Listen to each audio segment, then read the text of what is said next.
What if your body has already decided your failure, half a second before you even have your first conscious thought about succeeding?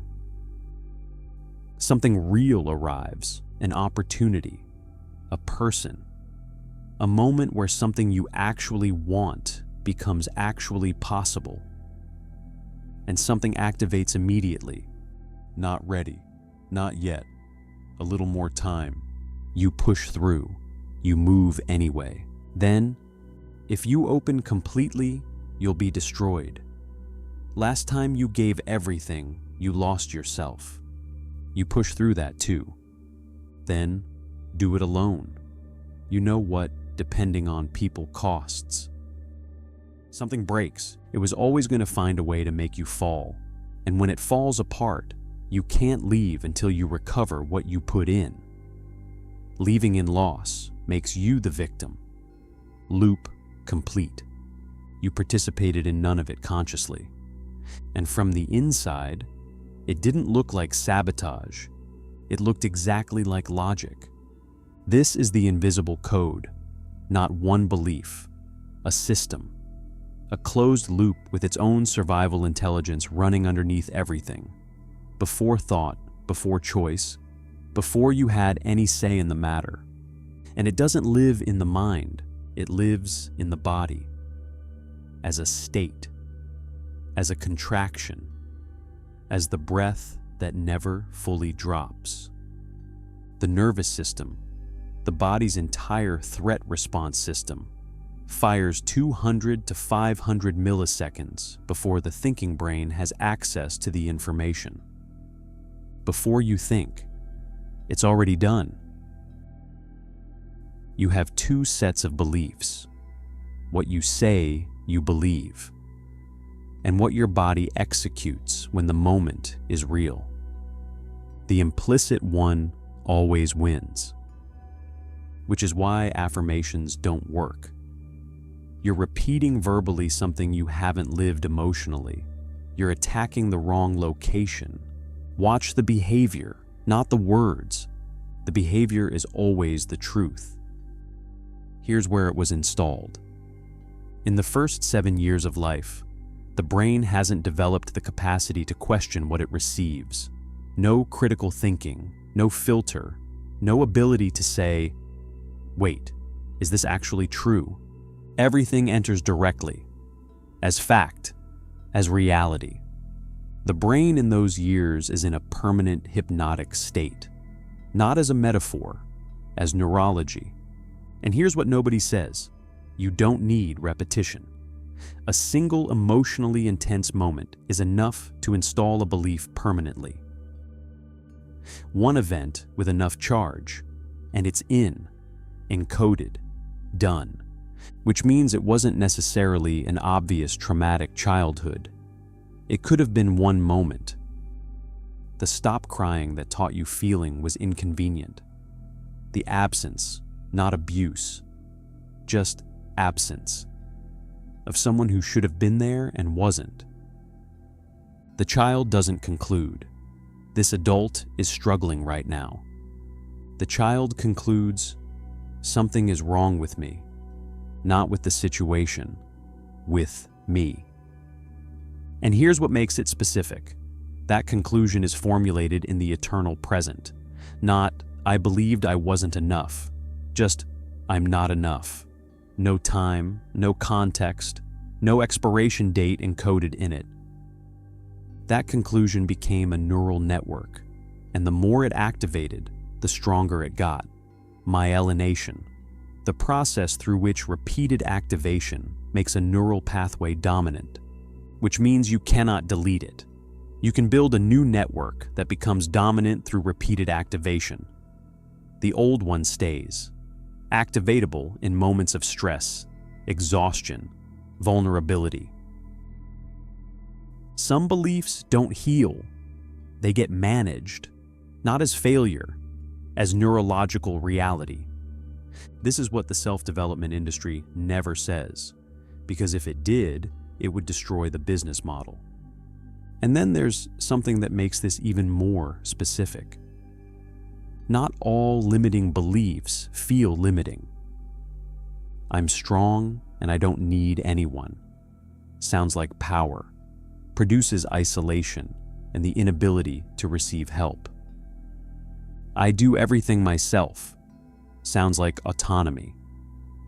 It was installed from emotional abandonment, not from actual strength.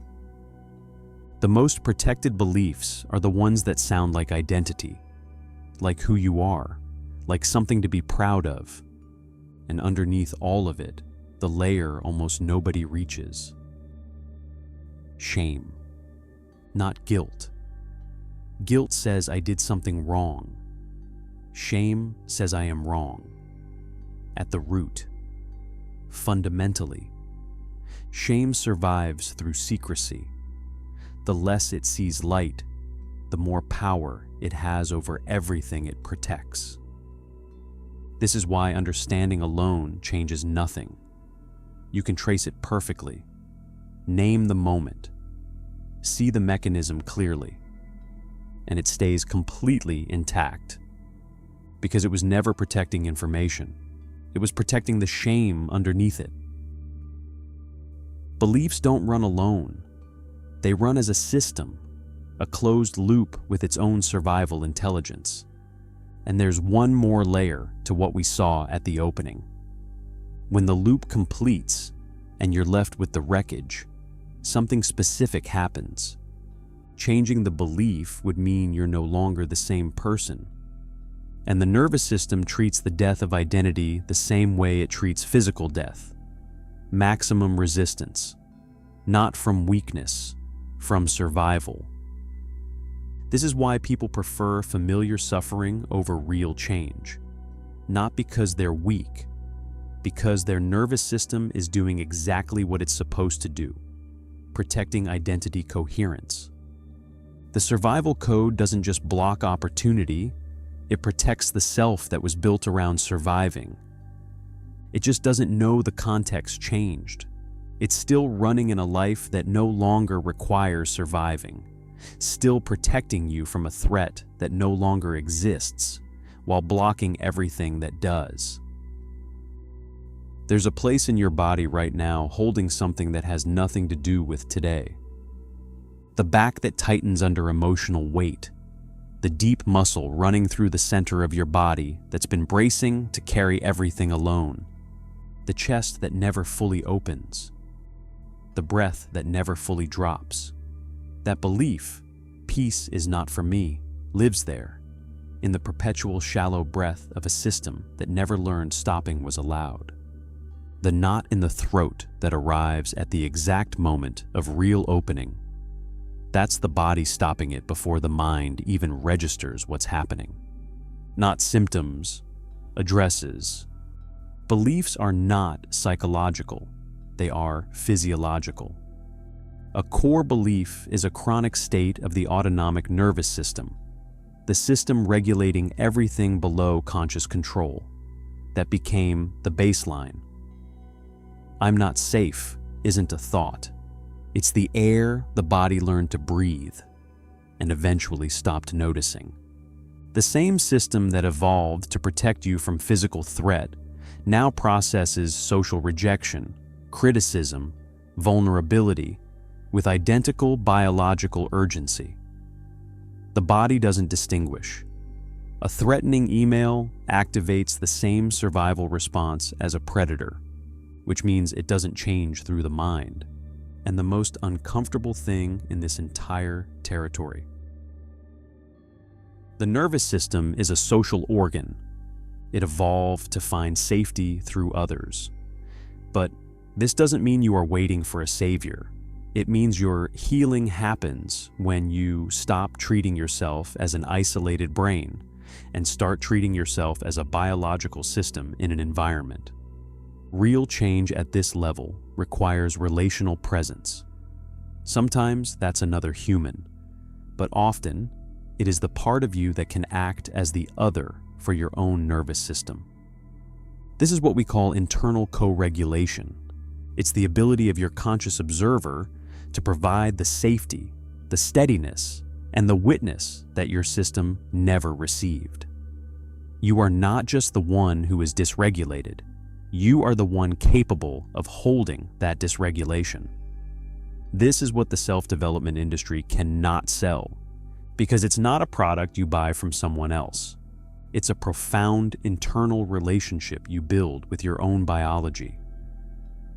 In episode 3, we found the observer, the part of you that watches everything and isn't touched by any of it. Something specific happens when that part turns toward a belief. A belief isn't a fixed state. It holds two opposite states at once, ready and not ready, safe and not safe, until something collapses it into one. And what collapses it is attention. Here's the loop. Belief to selective attention to confirming evidence to belief strengthens. The system finds evidence for what it already believes, not by distorting reality, by selecting from it. Confirmation bias, the mechanism through which a belief keeps itself alive, isn't a thinking flaw. It's the system doing exactly what it was built to do. It's the paradox.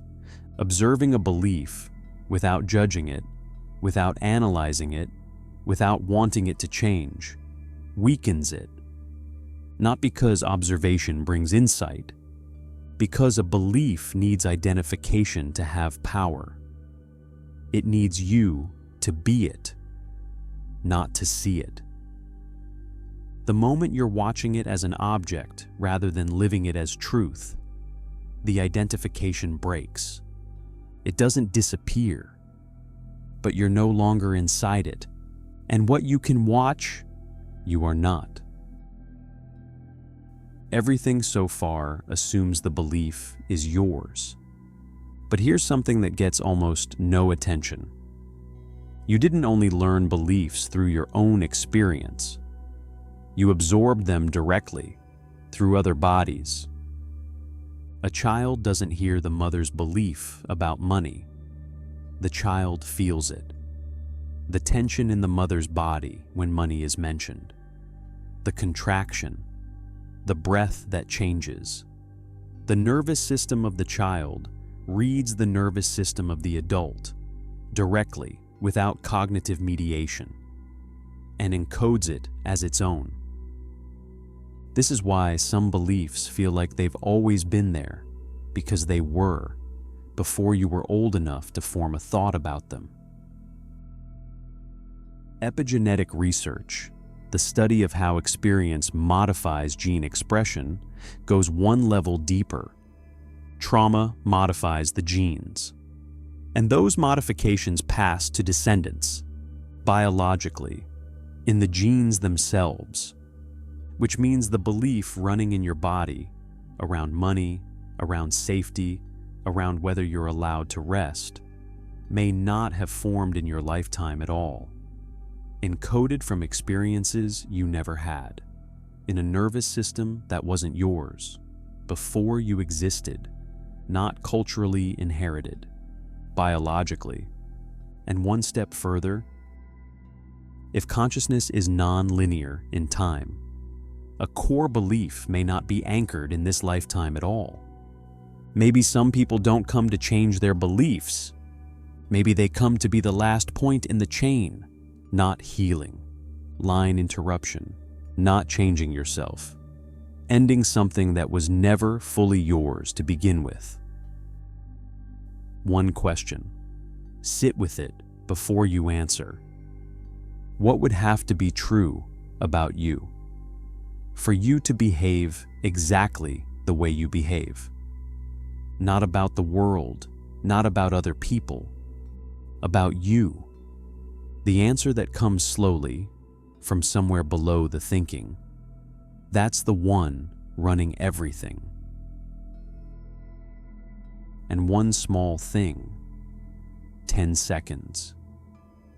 The nervous system doesn't update through insight. It updates through repeated real experience, through the body living something different, even once, even briefly. So the next time you feel the loop starting, the resistance, the familiar weight arriving before any decision is made, put your hand on the place in the body where you feel it. chest, throat, stomach, back. Stay there 10 seconds, not to fix it, not to release it, just to locate it. Because when a belief runs automatically, it's invisible, it's air. It feels like absolute truth. The moment it has a location, a specific place in the body, it becomes a sensation, something that can be observed. And what can be observed is no longer identical with the one observing it. That's the interruption. Small, repeated, real. That's the nervous system receiving its first real data point, not logic, experience.